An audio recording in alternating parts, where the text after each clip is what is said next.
I mean, I guess it's still fun. I mean, it is a pretty big deal that something from Disney, anyone can use this now. That's kind of cool, I guess, but...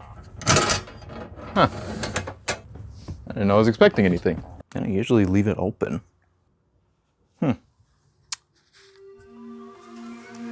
Well, guess I'm gonna go see a movie.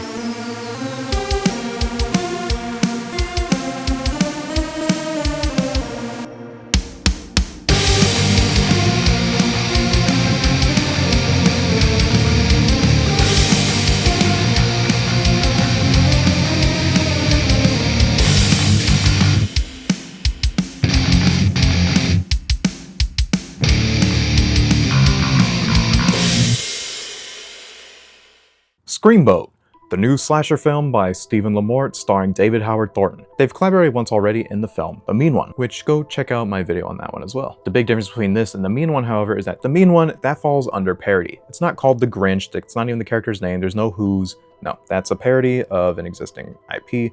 Screamboat, however, is very different. As of January 1st, 2024, Steamboat Willie, the original Disney cartoon, became public domain. This was the original source for the now iconic Mickey Mouse. So that doesn't mean Mickey Mouse, as he is now, is public domain, but this original design is. And what does that mean? People can now use these characters in that cartoon in any way they please. They can make their own merch or make original content using these characters. So of course, everybody's first thought is, let me turn this kid's cartoon into a horror movie. What if they start killing people? We've seen it happen with Winnie the Pooh, happened with Popeye, and I'm sure there's more to come. I didn't exactly have the highest expectations for this. I did go to the theater and see it. There was only like one showing each day, and there was always later, like 9 o'clock. And I just went with my wife, and there's maybe 14 other people at this screening. At the start, there's a little message from the director and the actors saying, it's like, we really hope you enjoy our movie. It's a lot of fun to make, stuff like that. I mean, it is pretty cool. We've actually hit a point where all these really old creations are now available to the public to use. Something that Disney was really fighting against for a really long time, but they only fought the battle for so long. It's like, you know what? The thing's nearly 100 years old anyways. Do we really care that much about it? Well, our movie has a pretty cliche opening. 2 random workers on the boat, they're down below trying to rip up a piece of the ship. Turns out it's being put out of commission. It's so old, you're like, you know what? We don't need to keep this anymore. But one of the workers had the idea, it's like, you know what? If I get this little plaque that has his name and everything on it, I could probably sell this for a lot of money, and that's why they're down there. It's all dark, random steam blowing, you know, just a bunch of industrial equipment around. But then when they pop it open, things get a lot weirder. They start hearing footsteps and whistling. I can't whistle. I would if I could right now. You put your lips together and blow. Like this. And it's pretty obvious it's Willie, but they're not going to give us a good look at him yet. He attacks the worker, ripping off his nose. The other one tries to run away, but ends up slipping on it, stuff like that. So it's nice that we're actually getting, you know, some gory fun in this, which is definitely a step up from the Mean One already. So first guy dies, and Willie's like eating him too. I mean, he's a rat. Rat's gonna eat people, I guess. That's cool. The other worker, she ends up trapped in a hole, and it looks like she's gonna be the next victim. Screams and title screen. We're then introduced to our main girl, who is running away from a group of party girls at the bar she works at. She was their bartender, and they decided, he's like, you know what? You're our friend now. And she's running away from them because she wants nothing to do with them. I guess I'll say it here. Her name is Selena, and she runs into one of our other main characters, Pete. He works on the ferry, and I haven't said it, it's the Staten Island ferry. So he's working, getting people on board. He's like, you know what? I'll help you out. I'll act like you're gonna go up here to the top, you're gonna go down here, and then we're introduced to the party girls. They're all dressed as different Disney princesses. They even have stupid names like Cindy, Jazzy, Bella, but it's pretty obvious who they're supposed to be.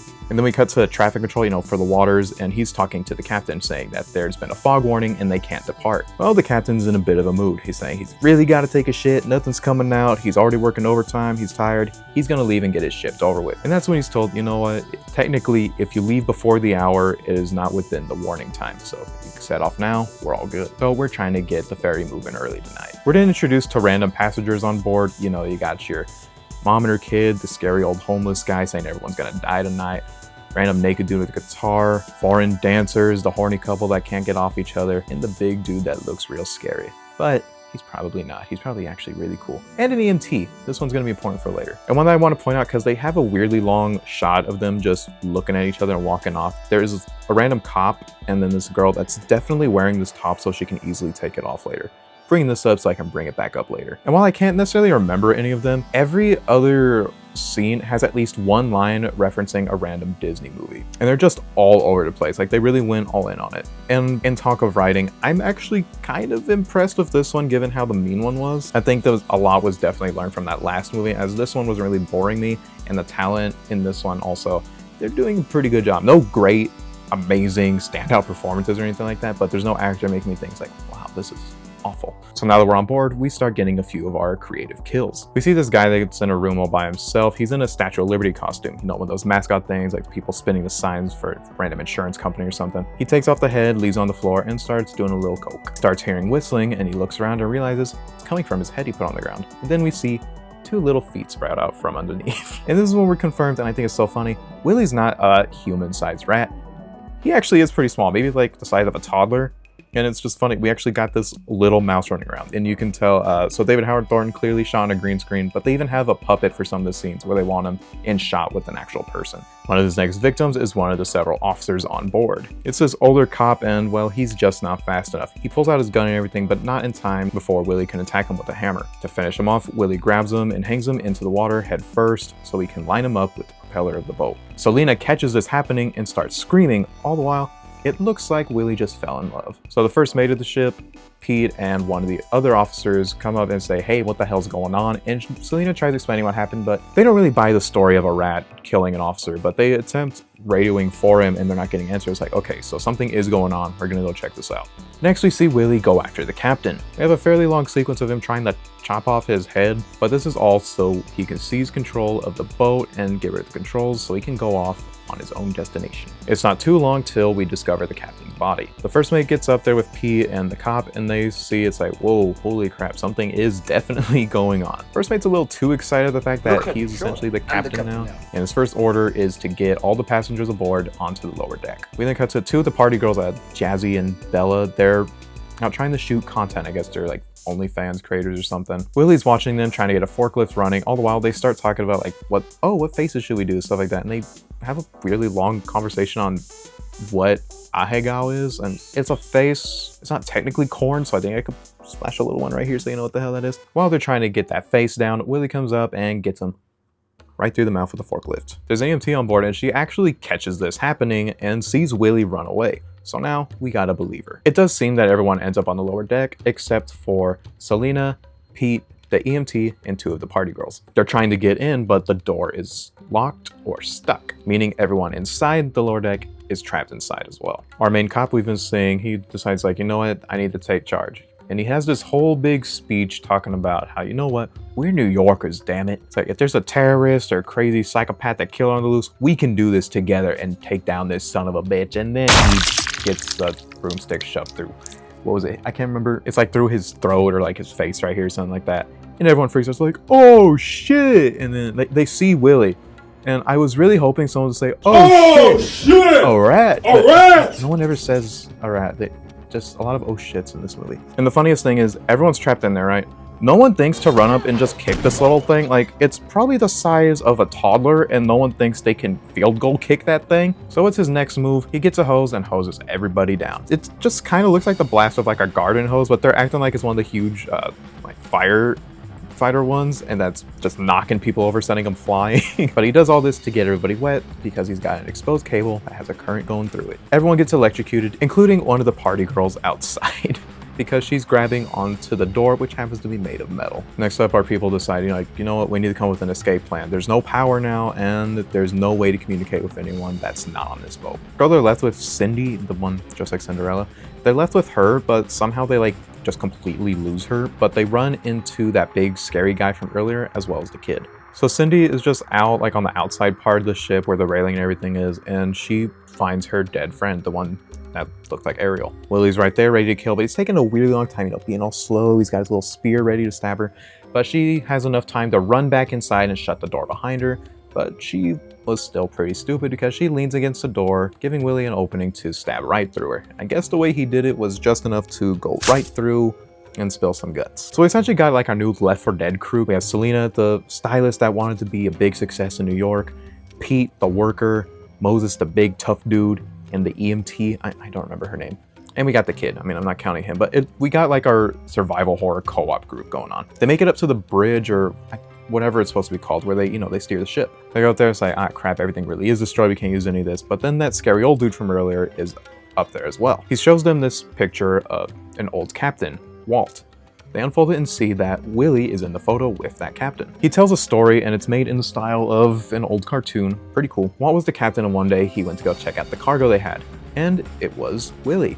He was in a cage locked up. He's being transported. Turns out he's this weird experiment they were trying to make to create a real life cartoon mascot to be appealing to kids. Walt sets him free and they become best friends. Then one fateful day, tragedy struck. There's a big storm and Walt got washed away.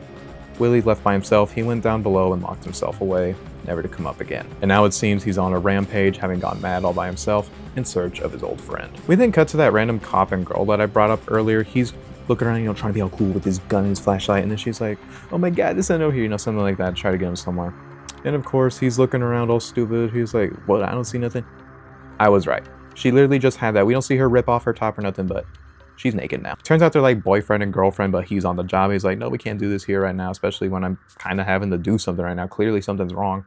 They're just like, you know what? Nah. So she gets down, open mouth, and gets to work. We then get a POV from the vent in that room. Willie's watching, and the cop notices, but he doesn't react fast enough because Willie gets down and chops off his Willie while it's still in the girl's mouth. Our next kill scene is we see our new captain down below trying to fix an emergency radio. Willie comes up, but the captain, he doesn't exactly look or anything, so he thinks it's just Pete or somebody. He's like, hey, can you hand me this tool? And Willie's screwing with them, handing him the wrong thing on purpose till eventually he hands him the dude's severed peen.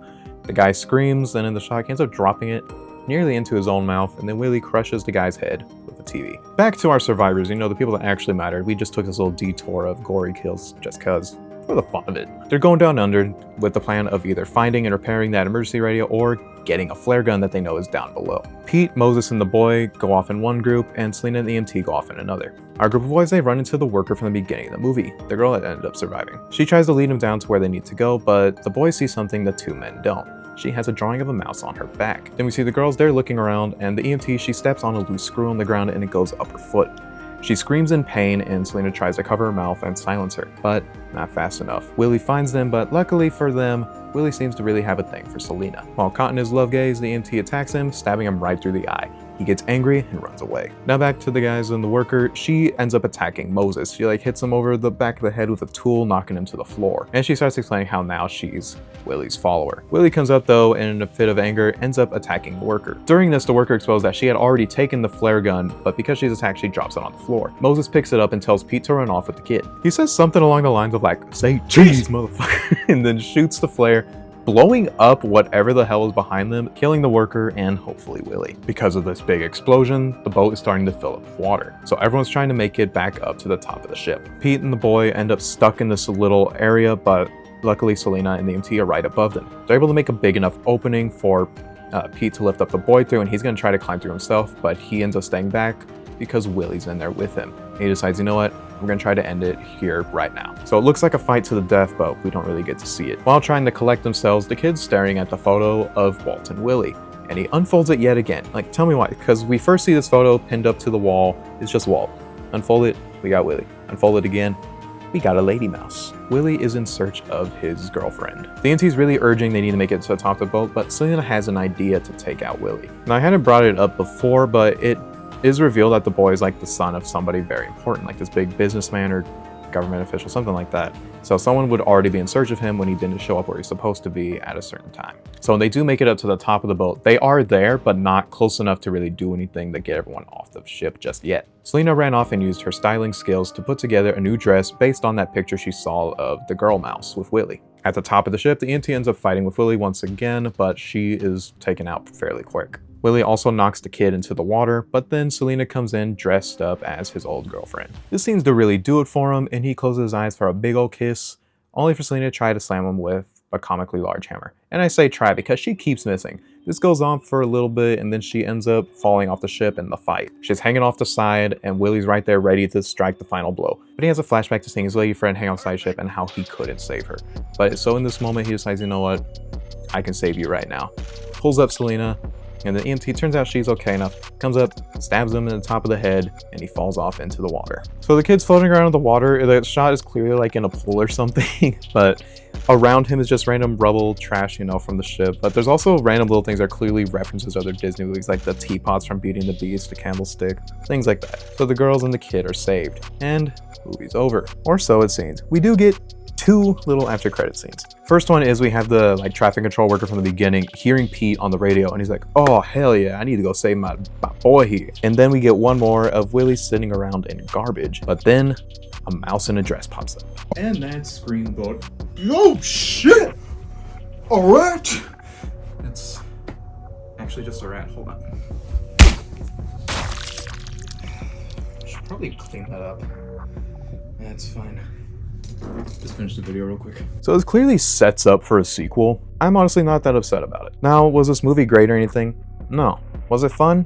You know what, it kind of was. It was definitely a step up from the Mean One, so I'm glad seeing a filmmaker actually learn from their past films and making the next one better. So here's to hoping Screamboat 2 is even better than this one. Overall, I think I'd give it like a 6.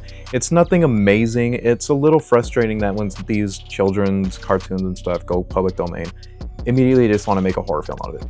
It would be cool if someone would actually come out and make just an original cartoon. Like, just use these characters that are familiar and just make something new with them. Like, we could even get a new cartoon in the style, like, you know, like the weird, like this crap, like the weird stuff they do in these old cartoons. You can make new ones of it and use these characters now.